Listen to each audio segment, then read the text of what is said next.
Uvodoma se je smiselno spomniti utopičnih besed, ki smo jih slišali ob nastopu trenutne vlade.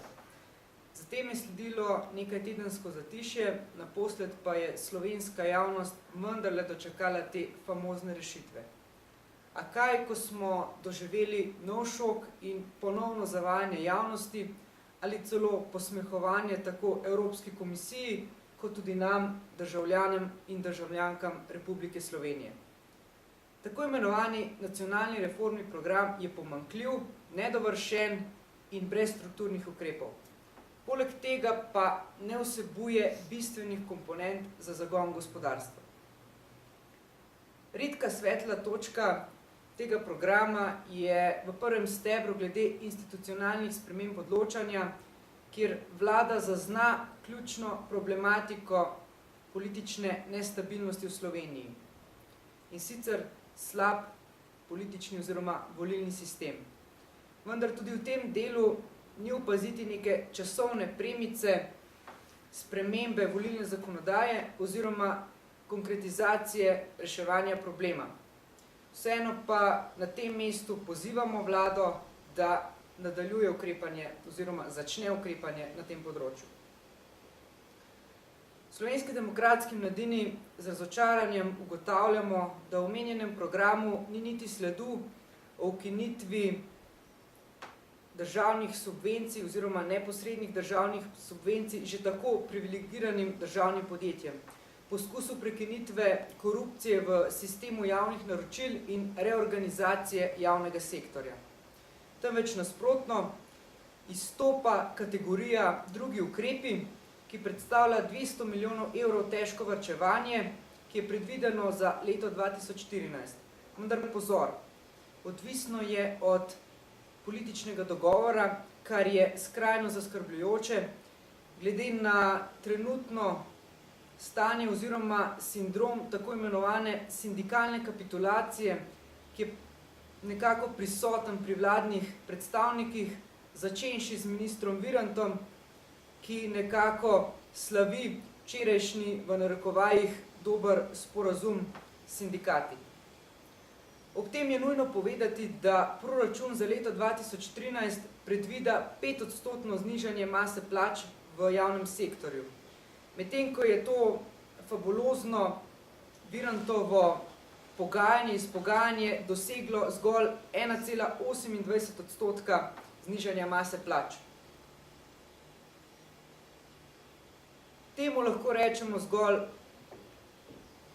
nekako pogajalski Stalingrad in pa popolna kapitulacija vlade. Kajti dejanski izkupiček vladne strani je kar 4-krat manjši. To pa je še dodaten dokaz, da v Sloveniji prevladuje sindikalna demokracija in da vlada deluje v interesu javnega sektorja in za tako imenovane pokojninske zastonjkarje. In sicer na račun tistih, ki plačujejo prispevke, na račun tistih upokojencev, ki vestno plačujejo prispevke in pa seveda na tistih, ki so zaposleni v gospodarstvu. Sicer pa se je ta vlada konsolidacije javnih financ lotila z prihodkovnega vidika, kar je empirično dokazano napačna poteza. Kajti vse države, ki so uporabile tovrstno metodo, na primer dvig DDV-ja, so svoje stanje oziroma neravnovesje samo še poglobile. To pa je tudi mnenje guvernerja Evropske centralne banke. Pravilni pristop se namreč skriva v zmanjšanju javne porabe, ki je v Sloveniji ekscesna in presega mejo 50% bruto domačega proizvoda. Za lažje razumevanje naj povem, da sta denimo primerljivi državi, kot sta Češka in Slovaška, da njuna javna poraba znaša okrog 44 oziroma 39% družbeno domačega proizvoda.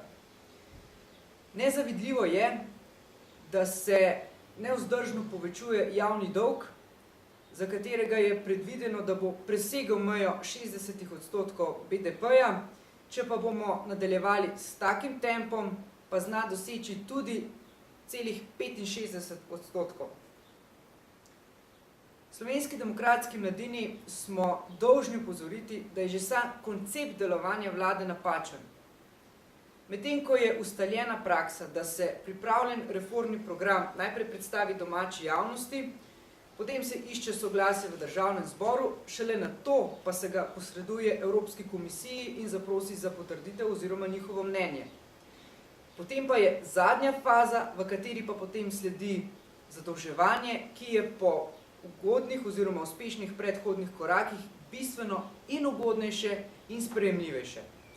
Medtem ko je levosredinska vlada začela z zadolževanjem, kar neposredno uničuje verodostojnost Slovenije, ob tem pa daje jasen, negativen signal finančnim trgom, da Slovenija ne misli resno, predvsem pa, da slovenska vlada nima namena izvajati kakršnekoli fiskalne strogosti na tem področju.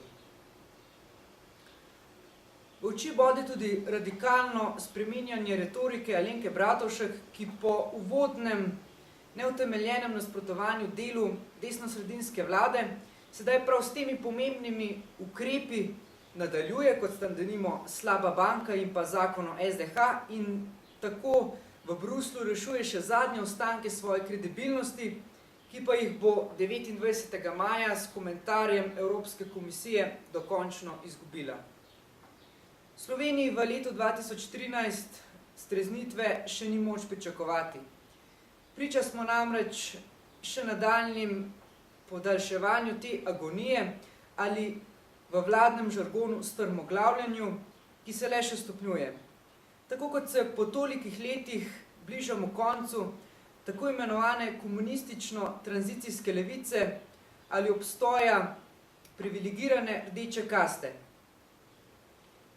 ki pravzaprav je vzporedna z rokom trajanja trenutne iz ozadja vodene vlade, ki nekako svojim delovanjem ali nedelovanjem uničuje podobo samostojne in avtonomne Slovenije.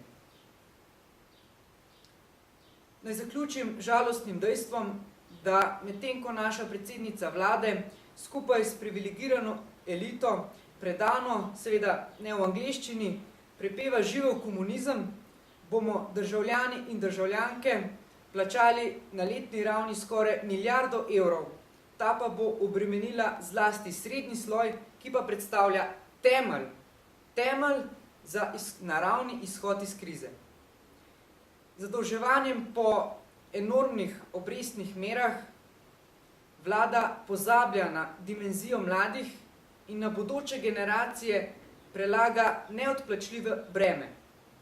Z dvigom davkov pa nepreklicno ostaja oziroma ohranja privilegije rdeče nomenklature, ki ima v Sloveniji več kot očitno še vedno najvišjo prioriteto.